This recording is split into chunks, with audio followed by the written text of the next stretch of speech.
Right, the Federal Territories Islamic Religious Council has mobilised a 23-vehicle convoy for the MAIWP-Insani flood relief mission to Johor starting today until Sunday.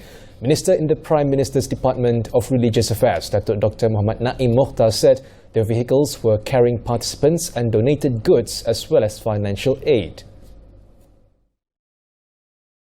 MAIWP telah memperuntukkan bantuan kewangan berjumlah RM1 juta yang akan disalurkan melalui Majlis Agama Islam Negeri Johor selain 600 unit sumbangan barangan keperluan dan peralatan perbersihan yang berjumlah RM250,000.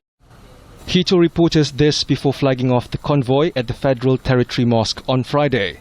The mission also brought donations from companies under MAIWP involving 600 units of school supply sets and 1,000 units of food items from the Federal Territory Taqwa Foundation, 1,000 units of donated items from the Zakat Collection Centre and 100 units of items from the Baitul Mal Kuala Lumpur Professional College. The convoy will stop in Batu Pahat and Kluang initially, before heading to several other locations in the state affected by the floods. Participants in the convoy will also help with cleaning work in some houses of flood victims, in addition to health checks by Pusrawi Hospital and MAIWP healthcare personnel. Selain daripada itu, juga ada squad cuci-cuci yang MAIWP yang akan sama-sama bergerak di sana yang akan membantu untuk